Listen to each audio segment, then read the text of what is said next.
Hello， 大家好啊！今日係2025年4月17號，我係 Anna， 同3位好友去深圳食偶遇美味嘅西餐，同品嚐濃湯魚鍋。請大家 like、comment、share 同記得 subscribe 我 channel 啊 ！Let's go！ 喺粉嶺港鐵站轉乘 B7 巴士香園圍口岸過關，蓮塘口岸2號線往赤灣方向搭4個站，大劇院站轉車。再轉乘1號線往羅湖方向搭2個站去國貿站落車。邊二出口呢，就係金光華廣場，喺羅湖過關呢，就更方便。大家都幾肚餓啊！經過呢間 True Coast 見到啲嘢都幾啱食，裝修得都幾靚，氣氛都幾 romantic， 都充滿咗歐陸情懷。我哋叫咗一個雙人一個單人嘅套餐試下，仲有106蚊優惠。Rose 嘅裝飾好靚啊！巴羅妹妹酸果茶、奶味香濃好飲，仲有蘑菇湯、南瓜湯、拉花都幾靚。雖然南瓜湯味道清甜好飲，朋友率先偷飲嘅一啖。你有錢多啊！我哋中意飲呢個牛肝菌蘑菇湯，味道濃郁，又有蘑菇碎。朋友偷食咗條薯條啊！蜂蜜芥末芝士薯條炸得香脆之餘，又有薯仔嘅軟腍質感，表面充滿咗芝士絲，點埋蜜糖芥末醬，野味好食。迷你玉米條呢係用水烚嘅，雖然呢味道唔夠甜，但係都清淡好食。牛油果香煎鱸魚吐司賣相真係好靚啊，絕對滿足到眼嘅食慾。鱸魚加蘆筍呢，煎得香口之餘，肉質嫩滑，味道唔錯。牛油果新鮮軟腍，味道清新，健康之選。吐司呢就鬆香軟腍，加埋滑蛋食係唔錯嘅選擇。牛油果藜麥雞肉沙律，雞肉煎得好嫩滑，又唔太鹹，配埋沙律菜一齊食，味道清新好味。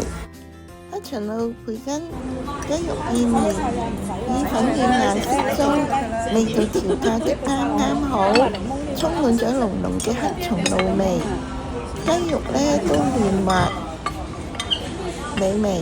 有啲驚喜嘅，好耐都未食過咁稱心嘅西式午餐，4個人都係食咗246蚊。出去行下，見到有間菜欄食點心嘅，想點就點。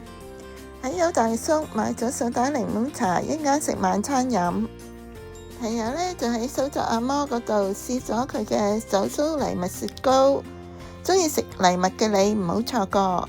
6點零鐘我哋就去咗呢間魚仙小丸嗰度食呢個魚鍋晚餐，冇出門口擺嘅火鍋配料都好正。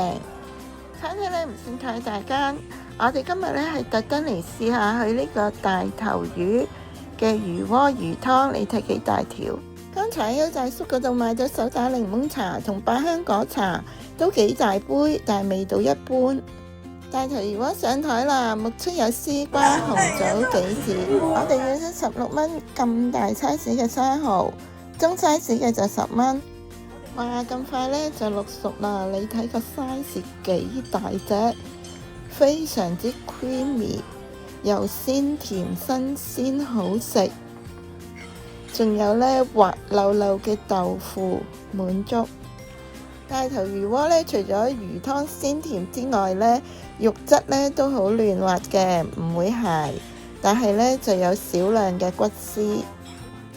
朋友叫我食咗咁大嚿又咁嫩滑嘅魚丸，好味。套餐呢個鮮魚片呢，唔係脆肉丸嚟嘅，充滿咗骨絲，味道呢都麻麻地。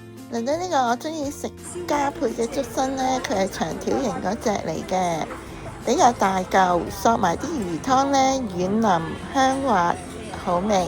仲有朋友中意食加倍呢個萵筍呢，都好鮮甜爽脆美味。朋友中意食呢個韓式嘅爆漿拉絲年糕呢，外皮炸得好鬆軟，裏邊有拉絲芝士，點埋秘製嘅韓式醬，十分之野味好食。推餐呢個五常米飯呢，就比較遜色，唔夠米香，亦唔夠甜味。咁美味嘅魚湯，4個人就係食咗260蚊。兩餐既美味又營養豐富嘅大餐，實在係大滿足，性價比高。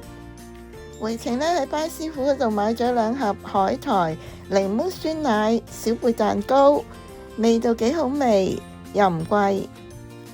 回程搭地鐵國貿站搭2個站，大劇院站轉乘8號線，再搭4個站，蓮塘口岸過關。今日分享係咁多啦，多謝大家收睇，我哋下條片再見啦，拜拜。